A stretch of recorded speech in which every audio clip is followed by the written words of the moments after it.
Հարգելի հեռուստադիտողներ, մեր տաղավարում այժմ հարցազրույցի ժամանակն է, շատ կարևոր հարցով այժմ մեր տաղավարում է փաստաբան Արդ Սարյանը, բարև ձեզ, պարոն Սարյան։ Բարև ձեզ։ Ինչպե՞ս եք։ Շատ լավ, Կարծեմ վերջին մի քանի օրերին դուք էլ որոշակի խնդիրների եք բախվում, որովհետև Միացյալ Նահանգների միգրացիոն ծառայությունները որոշել են փոփոխություններ մտցնել կարգում, որով տալիս էին գրին քարտեր մարդկանց։ Հիմա բոլորը մտահոգված են դրանով, ես գրին քարտի եմ դիմել, բայց չգիտեմ ինչ է լինելու։ Դե բնական է, փորձում են մեր կյանքը դժվարացնել, ասենց ասենք, եւ ներգաղթողների կյանքը դժվարացնել։ Իրականությամբ, որ նա մեկ երևի չեն ուզում, որ որևէ մեկը ներգաղթի Միացյալ Նահանգներ, մոռացել են, որ իրանց պապերներն են ներգաղթել ժամանակին եւ իրանք դրա մասին արդեն մոռացել են։ Բայց իրականությունը հետեւյալն է, ուրեմն տպագրվել է ուրբաթ օրը կոչվում է Policy Memorandum, հա, 602 գիծ 0199, որի մեջ ասում է հետևյալը, որ եթե դուք Միացյալ Նահանգներում եք եւ փորձում եք ստանալ green card-ը, անգլերեն կոչվում է adjustment of status, որը վերջի, չգիտեմ, 50 տարի Ամերիկայում հնարավորություն կար այդ ստանալու, մենք չենք շնորհելու դա, բացի այն դեպքից, եթե դուք ցույց տաք, որ այստեղ Ամերիկայում շնորհելը, Միացյալ Նահանգներում շնորհելը, դա էքստրաորդինար կարգավիճակ է, ասո դուք ունեք էքստրաորդինար կարգավիճակ եւ չեք կարողանում դուրս գաք, գնաք consular processing դեսպանատան միջոցով ստանաք ձեր green card-ը։ Խնդիրը նրա մեջ է, որ մեծամասնությամբ այն մարդիկ, որոնք փորձում են իրանց ստատուսը adjust անեն green card-ը ստանան Ամերիկայում, իրանք կամ լրիվ օրինական կարգավիճակի մեջ են, տուրիստական վիզայից տեղափոխվել են աշխատանքային վիզա, կամ եւ ամենակարևորը Միացյալ Նահանգների քաղաքացիների անմիջապես հարազատներն են։ Ինչ է նշանակում։ Անչափահաս երեխեքը 21-ից ցածր բնական է, այդ երեխան պետք է ծնողի հետ մնա, քաղաքացիների ծնողները, որոնք ստեղ են ժամկետից դուրս կարգավիճակի մեջ, եւ ամենակարևորը քաղաքացիների ամուսինները կամ կանայք։ So ինքը փաստորեն փորձում է քաղաքացիների ընտանիքը քանդի եւ դա բավականին սխալ է, դա ահավոր սխալ քայլ էր, եւ դա այսքան տարվա մեջ մենք երբևիցե չենք էլ լսել։ Ամենահետաքրքիրը նա է, որ եթե կարդում եք այդ policy memorandum-ը եւ կարդում ես ինչ օրենքն է ինքը բերում որպես օրինակ, բոլորը 74 թիվ, 76 թիվ, 65 թիվ, 7 բոլորը հին 1000 տարվա օրենքներ են, որոնք չեն կիրառվում, կամ եթե կիրառվում են ուրիշ դեպքերում եւ ուշադրությունը պետք է դարձնել հետեւյալին։ Ապրիլի 1-97 թվից օրենքը փոխվել է։ Մինչև ապրիլի 1-97-ով մարդիկ կարային ստեղ green card ստանային կամ ասեն գիտես ինչ մենք կարող ենք գնանք դուրս, գնանք մեր երկիրը եւ այնտեղ green card-ը ստանանք։ Ապրիլի 1-97 թվից հետո օրենքը փոխվեց եւ եթե դուք մնացել եք Միացյալ Նահանգներում 180 օրից ավել անօրինական ու դուրս եկաք, դուք 3 տարի չեք կարողանում վերադառնալ։ Եթե դուք մնացել եք 365 օրից ավել անօրինական եւ դուրս եք գալիս 10 տարի չեք կարող հետ վերադառնալ։ So դա 212 9B հոդվածն է օրենսգրի։ So ինչ է նշանակում։ Դուք գալիս եք օրենք եք դեմ տալիս, որոնք 65, 70, 76 թվի օրենքներն է, որը հաշվի չի առնում ապրիլի 1-97 թվի օրենքը, որը արգելում է մարդկանց անօրինական կարգավիճակի մեջ դուրս գալ եւ հետ գալ։ Ճիշտ է, ապրիլի 1-97-ից առաջ եթե դուք դուրս եք գալիս, դուք կարող եք գնայիք, սիրուն ձեր green card-ը ստանայիք, գայիք։ Այդ դեպքում արդար է, դուք կարող եք ասեք, գիտեք ինչ, մենք չենք ուզում, որ դուք ստեղ ստանաք, գնացեք դուրս, ստացեք եւ եկեք, խնդիր չկա։ Եթե տենց եք ուզում, կոնգրեսը ձեր ձեռն է, պարոն Թրամփ, սենատը ձեր ձեռն է, պարոն Թրամփ, դու էլ նախագահն ես, հանրապետականները ունեն մեծամասնություն, անցկացրեք օրենք 212 9B հոդվածը հանեք, որ արգելք չլինի վերադարձի, բոլորին ուղարկեք իրաց դեսպանատուններով թողան անցնեն, բայց դուք չեք կարա համարգելքը ունենաք, համտրալը գումարած 75 երկիր վիզա Իսպանիան ընդհանրապես չեն տալիս եւ ասեք գնացեք ընդեյով անցեք, դա շատ բացի չեմ ուզում ավելի կոպիտ խոսք ասեմ,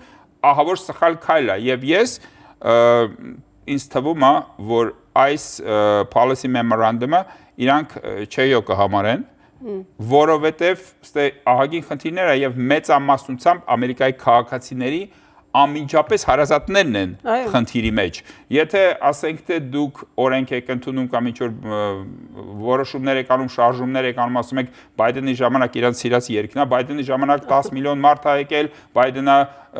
դավաճանել է մեր երկիրը, բոլորին թողել է ներս, հասկացանք, դուք ինչ-որ քայլերի եք դիմում, փորձում եք այդ 10 միլիոնին ճնշեք, հասկացանք, լոգիկան հասկացանք եւ հասկանում եք դուք ինչ եք անում, բայց Ամերիկայի ամիջապես քաղաքացու ամիջապես հարազատներին ճնշելը դա բացի նրանից, որ օրենքից դուրս է, երկրորդ դա հիմարություն է, քաղաքական քայլը շատ սխալ քայլ է իր կողմից։ Իդեպ հենց քանի որ քաղաքական քայլ, նաև քաղաքական հիմքերով այստեղ գտնվողներին էլ դա վերաբերելու մարդը չի կարող գնալ, չէ, առաջկային այդպիսի кейսեր, հիմա էլ կան շատ մարդիկ հենց քաղաքական кейսերով են Բնական է, շատ մեծ քանակով մարդիկ, որոնք դիմել են քաղաքական ապաստարանի, իրանք ունեին հետապնդում իրանց երկրներում, իրանքի վիճակի չեն վերադառնան իրանց երկիր, եթե դու Միացյալ Նահանգներում ես, ասենք թե ամուսնացել ես քաղաքացու հետ, քո անձնագիրը ժամկետից դուրս է եկել, դու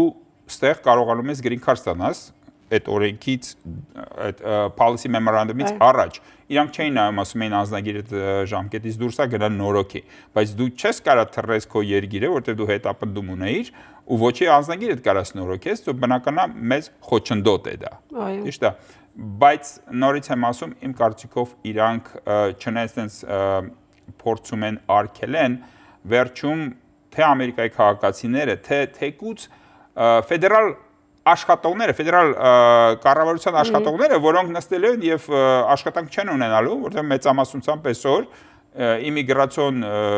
գրասենյակների, պետական իմիգրացիոն գրասենյակների աշխատողները մեծամասնությանը այդ green card adjustment of status-ի դիմումներն են իրանք նայում եւ քաղաքացիության դիմումներն են նայում։ Եթե դուք adjustment of status-ը կարճ եք, չթողեք մարդիկ ստե green card ստանան, դուք պետք է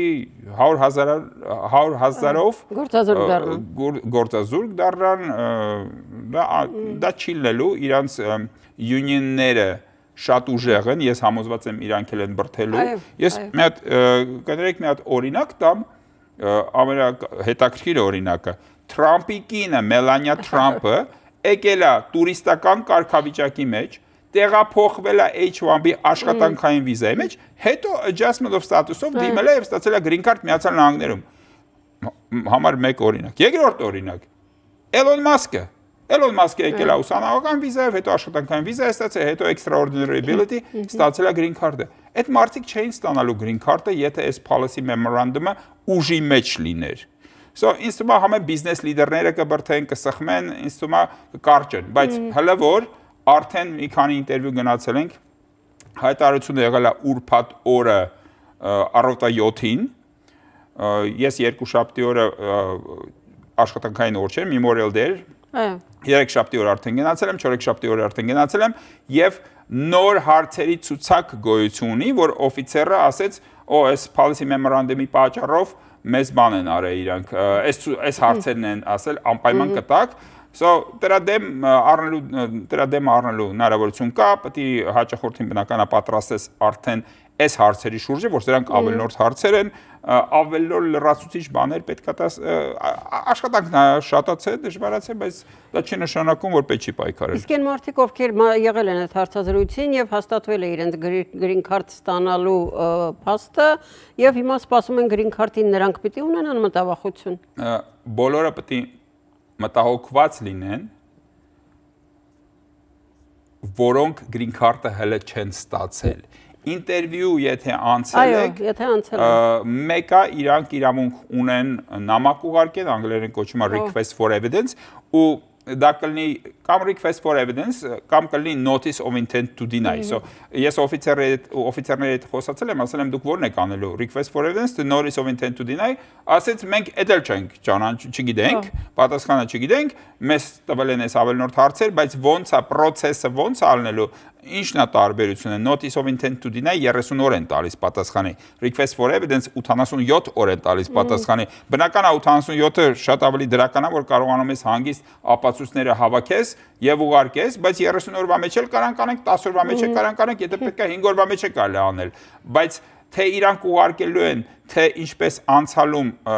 Թրամփ համար մեկ ադմինիստրացիայի ժամանակ եղել է մերժում են տվել առանց բացատրելու ինչու, ու պետք է պայքարեր, դա հələ ոչ մի պատասխաններ չենք ստացել։ Այսինքն այս ամեն ինչը նշանակում է, որ եթե մարդը այդ կարգավիճակում է, նույնիսկ փաստաբանի չի կարող դիմել։ Ոչ թե չի կարող դիմի, պարտավոր է դիմի փաստաբանի։ Բա բնական է, դուք չեք կարող ձեր ձեռով լրացնել առանց մանավանդ այսօր, եթե տենց ագրեսիվ ադմինիստրացիան ագրեսիվ ձեր վրա հարձակվում է եւ անում է ամեն ինչ, որ դուք չկարողանաք ձեր գրին քարտը ստանալ, դուք Ամերիկայի քաղաքացու կինն եք, թե երեխան եք, թե ծնողն եք, դուք անպայման պետքա ճիշտ քայլերը դիմեք, բոլոր ապացույցները տակ, որտեվ ինչ ա լինելու, կամ շնորհելու են, ու ինձ թվում է, եթե ճիշտ պատրաստված լինի, կշնորհեն, կամ երկրորդ տարբերակ, իրանք մերժելու են։ Եթե մերժելու են, իրանք պետք է ուղարկեն ձեզ դատարան, մեծամասնությամբ։ Առաջինը նշենք, որ այդ policy memorandum-ը դա Department of Homeland Security, ներքին անվտանգության բաժնի որոշումն է, իսկ դատարանը արդարության նախարարության մինիստրության տակ է։ Եվ դա նշանակում է, որ այդ policy memorandum-ը Department of Justice չի աշխատում։ Կարող է վաղանդել հանել նույնը, բայց եթե գնում ենք դատավորի մոտ, արդեն պատրաստ case-ը, պետք է ճիշտ պատրաստվի, ճիշտ գրագետ պատրաստվի, ճիշտ բնական է փորձելու ենք եւ փորձում ենք, նենց անենք, որ շնորհեն։ Բայց ինչպես ասացինք, նորա մի քանի օր է, հələ որ ոչ մի պատասխան ոչ մեկ չի ստացել։ Եվ շատ կարճ եթե սրա մասին էլ բացառությունների մասին էր ասում, նաև այդ 0199-ում մեզ համար այդքան հայտնի թիվն է ցավոք սերտի։ Այո, so բացառություններ, եկեք արագ անցնենք բացառություններից։ Ում վրա դա չի անդրադառնում։ 1. Եթե եկել եք Միացյալ Նահանգներ որպես փախստական refugee, ձեր վրա չի անդրադառնում։ Անդե ուրիշ խնդիր կա, մի արագ կասեմ։ Փախստականի կարգավիճակ եթե ստացել եք, ձեր վրա չի անդրադառնում։ K1 հարսնացու փեսացի վիզայով եկեք, ձեր վրա չի անդրադառնում։ U կամ T վիզայի վրա ձեր վրա չի անդրադառնում։ Դա VK-ի վիզա կամ